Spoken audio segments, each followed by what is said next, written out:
With the conclusion of the Mandalorian TV series last month, I wanted to make a top 10 video talking about my top 10 favorite Star Wars bounty hunters. So the bounty hunters that I picked for this list are from the movies, TV shows, and video games. Some of these ones that I picked aren't in canon, they're from Legends canons, but I'm hopeful that some of these might be added to canon in future Star Wars movies, TV shows, or comic books. I haven't played, watched, or read everything Star Wars, so if there's a bounty hunter that I missed that you think should be on this list, please comment down below and let me know, or just comment who your favorite bounty hunter is and why. So let's get on with the list. Number 10. Aurra Sing, my favorite Paladuvian female with fucking long fingers. So previously there wasn't that much to her. She was just some random bounty hunter that had kind of a cameo in The Phantom Menace. But her character has been expanded on in the Clone Wars TV series, which I have really enjoyed and loved to death. We see that she is a very, very skilled sniper and bounty hunter. During the Clone Wars, she was involved with a lot of other bounty hunters such as Boba Fett, CAD Bane, and Bossk. And she has been shown to be a very competent bounty hunter, even fighting against Jedi like Anakin Skywalker and Ahsoka and being able to hold her own. She essentially took Boba Fett under her wing and trained him as a bounty hunter and helped him in his revenge to try and kill Mace Windu for killing his father, Jango Fett. In my opinion, she is one of the best bounty hunters in the Star Wars universe. You left me for dead. Luckily, Hondo pulled me out of the wreckage. Surprised you're back to work so soon. Well, a girl's gotta make a living. Number 9. IG-11, one of the newer bounty hunters added to the Star Wars canon. IG-11 is one of the IG series assassin droids, shown to be extremely deadly, capable of shooting all enemies all around him in a 360-degree radius, and he can shoot with pinpoint accuracy and is extremely deadly.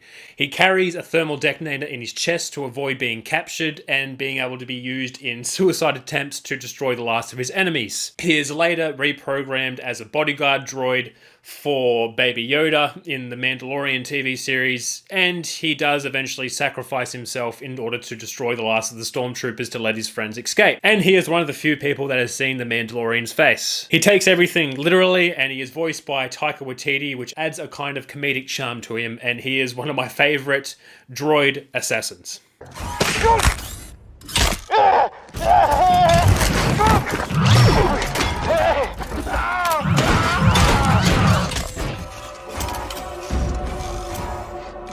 Number 8.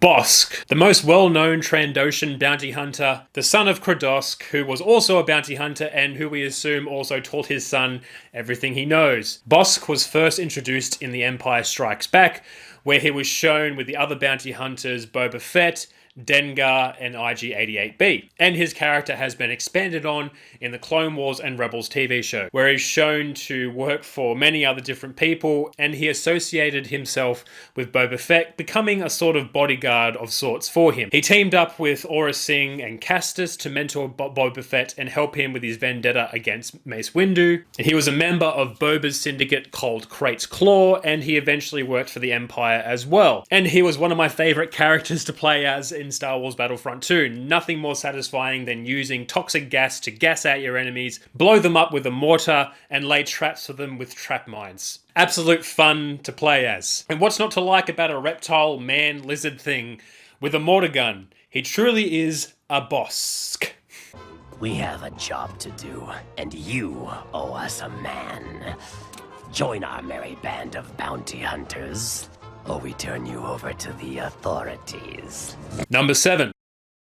Jango Fett. At the time before the Clone Wars, Jango Fett was famed as the best bounty hunter in the galaxy. And because we only saw him in Attack of the Clones, we couldn't see what he was truly capable of when it came to bounty hunting, as he hired someone else to do his dirty work. But through the Star Wars Bounty Hunter video game, we got to play as Jango Fett and saw what a truly badass man he is. And he was so skilled in combat that he was chosen as the genetic template for the clone army to assure that they automatically had in their genetics this awesome fighting ability. It's revealed that he wasn't a true Mandalorian, but he just kind of took the identity of one and his Mandalorian armor wasn't made of Beskar steel, it was made of Durasteel. But still, it was very good armor, and he had a very good assortment of weapons, such as his dual Westar 34 pistols, a Z6 jetpack with a built-in missile launcher, flamethrower in his gauntlet, as well as a whipcord and vibroblades. He had many weapons and he knew how to use them very well, and was able to hold his own against Obi-Wan Kenobi and provide a very good challenge for him. But in fighting against Mace Windu, made him lose his head.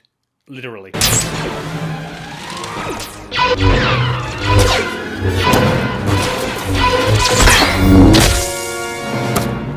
Number 6. Chalo Nord. My first bounty hunter that's not actually canon as of yet.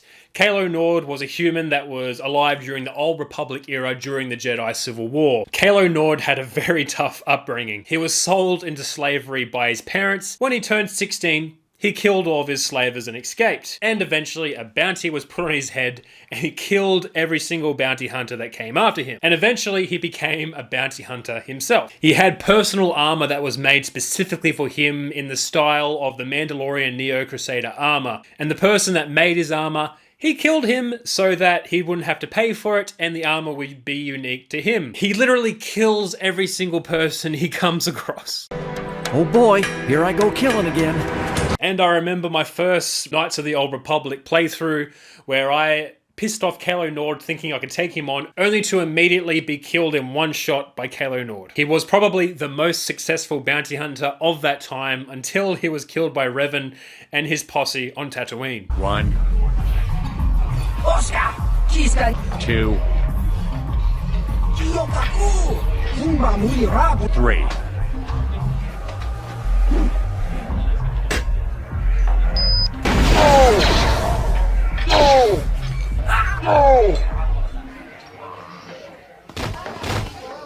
Number 5. EMBO. EMBO was a Kyozo male bounty hunter during the Clone Wars, so he was introduced in the Clone Wars, and that's the only series that we've seen him in thus far. Being a Kyozo race from the planet Fatrong, which has extremely strong gravity, he is in great physical condition. He has amazing reflexes and strength that will come from a being that comes from a planet with very high gravity. He doesn't use much equipment, but he is very skilled in everything that he uses. He uses a bowcaster. He even had a metal shield that he would use for both offense and defense. EMBO took on many jobs during the Clone Wars. He was hired to defend farmers on Felucia, fought in the Bossk and survived, was hired to kidnap Sheev Palpatine, hired by the Hutts, fought against Maul and Savage Opress, and also in driving Clovis off of Scipio, causing him to fight against Anakin Skywalker. He fought against Anakin Skywalker and he fought with Anakin Skywalker, showing that he was only truly loyal to money. He also took on jobs with young Boba Fett and joined his team of bounty hunters, Crate's Claw. He also had a pet Anuba called Marok, which helped him in combat.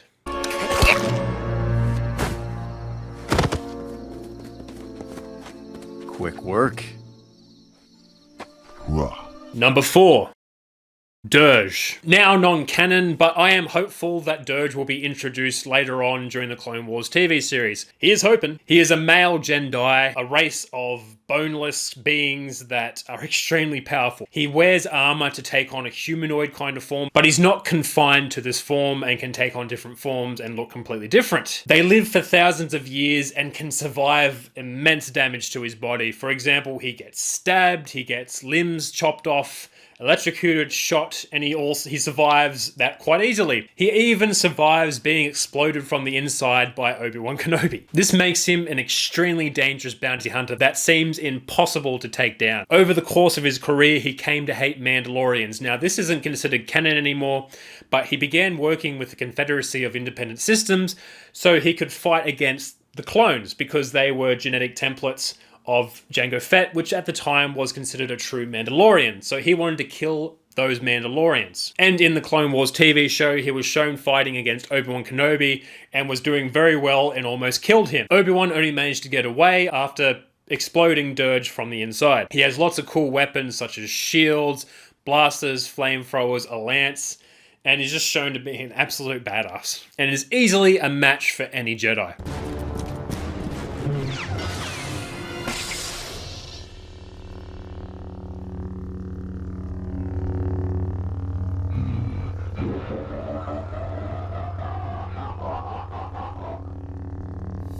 Number 3. The Mandalorian, aka Din Djarin. In the Mandalorian TV shows, we see the adventures of Din Djarin, who is called the Mandalorian. He is shown to be a very competent bounty hunter that is part of the Bounty Hunters Guild. He has a sort of code that he follows and has a very grey moral area. He does good things, he does bad things sometimes. He is a silent loner who is very competent at his job and hates droids because of the fucking Clone Wars. Like Boba Fett, he is a big fan of disintegration, as seen when he goes to town on some Jawas that he finds. He is shown to be a very competent fighter with a wide variety of weapons, and he uses different kind of tactics to take on many different enemies. He's not invincible though, and he relies on the help of others to be able to take on lots of different foes, but he is a very good bounty hunter in his own right. And in the Mandalorian TV series, we see how powerful Beskar Mandalorian armor is, being able to shrug off even the most powerful of blaster shots. I look forward to seeing how his adventure concludes in future seasons. His enthusiasm outweighs his discretion. Please lower your blaster. Have them lower theirs first. We have you 4-1. I like those odds. Number 2. Boba Fett. Probably the most famous and well-known bounty hunter in all of Star Wars. He's an unaltered clone of legendary Jango Fett, so he is naturally skilled in combat and was also taught by Jango Fett himself. So already, he had a lot going for him in life, until his father was killed by Mace Windu. This caused Boba to go on a vendetta against Mace Windu and tried to kill him multiple times. Unsuccessful, of course, but he tried and he came very close. We saw Boba Fett in The Empire Strikes Back and The Return of the Jedi, and he's shown to be a bit incompetent in especially The Last Jedi. But through the Clone Wars, we see that he is a very driven and very single-minded young man. Even when he was young, he formed his own syndicate of bounty hunters called Crate's Claw, was shown to be a competent leader, and was shown to be a very good combatant, even when he was young. And after the fall of the Republic and the rise of the Empire, he became one of the most feared and skilled bounty hunters the galaxy had ever seen. Even though he wasn't a true Mandalorian, he wore the iconic Mandalorian armor that was also made of Durasteel. Unfortunately, he was accidentally killed by Han Solo when his jetpack was struck and malfunctioned, causing him to fall into the Sarlacc pit and go out like a bitch.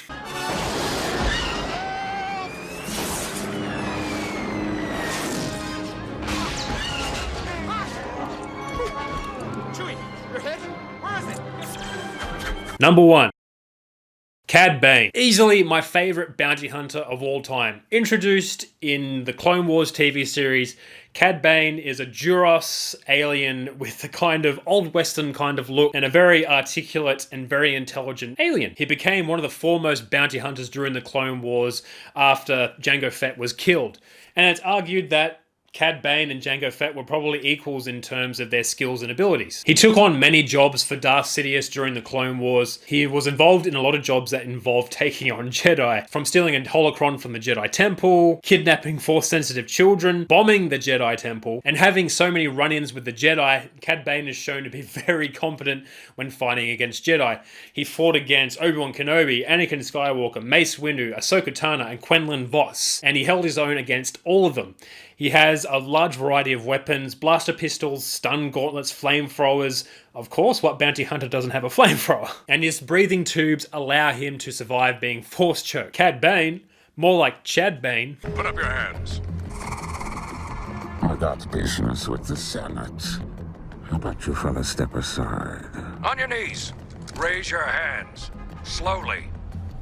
Son, I wouldn't be so hasty if I were you. So that was my personal top 10 list of Star Wars bounty hunters. These are my favorites.